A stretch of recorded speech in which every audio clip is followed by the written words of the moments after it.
Hello, അപ്പോൾ എല്ലാവർക്കും ലിച്ചീസ് കിച്ചണിലേക്ക് സ്വാഗതം. അപ്പോൾ ഇന്ന് ഞാൻ വന്നിരിക്കുന്നത് ചെറുപയർ കൊണ്ട് സിമ്പിളായിട്ട് തയ്യാറാക്കാൻ പറ്റുന്ന ഒരു സ്പെഷ്യൽ റെസിപ്പി ആയിട്ടാണ്. അപ്പോൾ നിങ്ങളൊന്നും ഇതുവരെ ട്രൈ ചെയ്തിട്ടുണ്ടാവില്ല എന്ന് ഞാൻ വിചാരിക്കുന്നത്. അപ്പോൾ നിങ്ങൾക്ക് ഈ റെസിപ്പി ഇഷ്ടപ്പെടുകയാണെങ്കിൽ ലൈക്ക് ചെയ്യുക, ഷെയർ ചെയ്യുക, കൂടെ സബ്സ്ക്രൈബും കൂടെ ചെയ്യുക. സബ്സ്ക്രൈബ് ബട്ടൻ്റെ തൊട്ടടുത്ത കുഞ്ഞ് ബെലൈക്കൺ കൂടെ ക്ലിക്ക് ചെയ്താൽ ഞാനിടുന്ന എല്ലാ പുതിയ വീഡിയോസും നിങ്ങൾക്ക് ലഭിക്കുന്നതായിരിക്കും. അപ്പോൾ നമുക്ക് നേരെ വീഡിയോയിലേക്ക് കിടക്കാം. അപ്പോൾ അതിന് വേണ്ടിയിട്ട് ഞാനൊരു 1.5 കപ്പ് ചെറുപയർ കുതിർത്ത് വെച്ചിട്ടുണ്ടായിരുന്നു. അപ്പോൾ അത് കഴുകി വൃത്തിയാക്കിയിട്ട് ഇപ്പോൾ ഞാനൊന്ന് മിക്സിയുടെ ജാറിലേക്ക് ഇട്ട് കൊടുക്കുകയാണ്. ഇനി അതിലേക്ക് ഒരു 2 ടേബിൾ സ്പൂൺ തൈരും കൂടെ ചേർക്കുകയാണ്. ഈ തൈര് എന്തായാലും ചേർക്കണം, അല്ലെങ്കിൽ നമുക്ക് ആ സോഫ്റ്റ് കിട്ടില്ല, ഭയങ്കര ഹാർഡായിട്ടാണ് നമ്മൾ സ്നാക്കിരിക്കുക. അപ്പോൾ ഈ 2 ടേബിൾ സ്പൂൺ തൈരും കൂടെ ചേർത്ത് അതിൻ്റെ കൂടെ ഒരു 2 ചുവന്ന മുളകും കൂടെ നമ്മൾ ചേർത്ത് കൊടുക്കുക. അപ്പോൾ ഈ ചുവന്ന മുളകൊക്കെ നിങ്ങളുടെ എരിവിനനുസരിച്ച് ഇഷ്ടത്തിന് ചേർത്ത് കൊടുക്കുക. അതിൻ്റെ ഫ്ലേവർ വേറെ തന്നെയാണ് കേട്ടോ. ആവശ്യത്തിന് ഉപ്പും കൂടെ ചേർത്ത് കൊടുക്കുക. അപ്പോൾ ആ ഉപ്പും കൂടെ ചേർത്തതിന് ശേഷം നമ്മൾ ആവശ്യത്തിന് മാത്രം വെള്ളം, അതായത് ഇത് അരഞ്ഞ് കിട്ടാൻ വേണ്ടി മാത്രം വെള്ളം ഒഴിച്ചിട്ട് ഒന്ന് അരച്ചെടുക്കുക. നന്നായിട്ട് അരച്ചെടുക്കണം കേട്ടോ. അപ്പോൾ അരച്ചെടുത്തിട്ടുണ്ട്, ഞാനൊരു വേറെ പാത്രത്തിലേക്ക് മാറ്റി കൊടുത്തിട്ടുണ്ട്. ഇനി അതിലേക്ക് നമുക്ക് ഒരു പിടി തേങ്ങ, ഒരു പിടി എന്ന് വെച്ചാൽ നമ്മളൊരു കൈപ്പിടിയിൽ ഒതുങ്ങുന്ന കുറച്ച് തേങ്ങ ചിരകിയതും, അതിൻ്റെ കൂടെ ഒരു വലിയ ഉള്ളി, മീഡിയം സൈസിലുള്ള ഒരു ഉള്ളിയും കൂടെ ചേർത്ത് കൊടുക്കുക.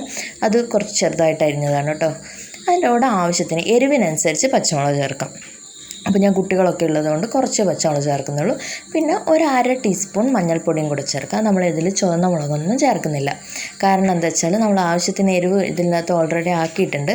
അപ്പോൾ ഇതൊക്കെ ഒന്ന് മിക്സ് ചെയ്തെടുക്കാം. അപ്പോൾ ഇത്ര ഇൻഗ്രീഡിയൻസ് നമ്മളിത് ചേർക്കുന്നുള്ളൂ. ഇനി നമ്മുടെ എണ്ണ ചൂടാവുന്നുണ്ട്, അതിലിട്ട് നമുക്ക് ഓരോന്ന് ഫ്രൈ ചെയ്തെടുക്കാം.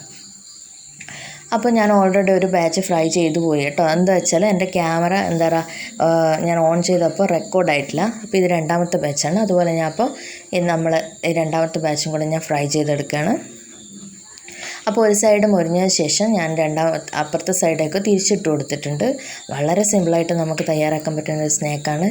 പെട്ടെന്ന് ചായക്കടിയൊന്നും ഇല്ലെങ്കിൽ എത്ര പെട്ടെന്ന് ഒരു 2 മണിക്കൂർ മുന്നേ നമ്മളൊന്ന് വെള്ളത്തിൽ കുതിർത്ത് വെച്ചാൽ മാത്രം മതി ചെറുപയർ. അപ്പോൾ നമ്മളെ സ്നാക്ക് ഇവിടെ റെഡി ആയിട്ടെന്ന് നമുക്കിത് തന്നെ എണ്ണയിൽ നിന്ന് കോരി മാറ്റാം.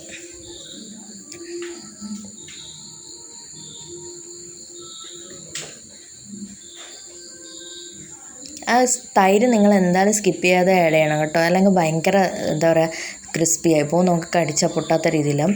അപ്പോൾ ശരിക്കും നമുക്കിത് കാണുമ്പോൾ നല്ല ചിക്കൻ ഫ്രൈ ഒക്കെ പോലെയുണ്ട്, പക്ഷെ നല്ല ടേസ്റ്റാണ്. പരിപ്പ് വടയേക്കാൾ ടേസ്റ്റായിട്ടാണ് എനിക്ക് തോന്നിയത്. നിങ്ങൾക്ക് വേണമെങ്കിൽ ഇതിൻ്റെ അകത്ത് എന്താ പറയുക അല്പം ഇഞ്ചിയും വെളുത്തുള്ളിയൊക്കെ ആഡ് ചെയ്യാം. എനിക്ക് അതിൻ്റെ ഒന്നും ഫ്ലേവർ ഇഷ്ടമില്ലാത്തത് കൊണ്ടാണ് ഞാൻ ആഡ് ചെയ്യാത്തത്. അപ്പോൾ ഉള്ളൊക്കെ നന്നായിട്ട് മൊരിഞ്ഞിട്ടുണ്ട്. നല്ല ക്രിസ്പി ആയിട്ടുള്ള ഒരു അപ്പമാണ്. അപ്പോൾ തീർച്ചയായിട്ടും എല്ലാവരും ട്രൈ ചെയ്ത് നോക്കണം. അപ്പോൾ തീർച്ചയായിട്ടും നിങ്ങളുടെ ഫ്രണ്ട്സിനൊക്കെ ഈ വീഡിയോ ഷെയർ ചെയ്ത് കൊടുക്കണം. അപ്പോൾ നിങ്ങളുടെ സപ്പോർട്ട് ഉണ്ടെങ്കിൽ എനിക്ക് തീർച്ചയായിട്ടും തുടർച്ചയായിട്ട് പുതിയ വീഡിയോസ് ചെയ്യാൻ പറ്റും. അപ്പോൾ മറ്റൊരു കിടിലൻ വീഡിയോസായിട്ട് വരുന്നത് വരെ ബായ്.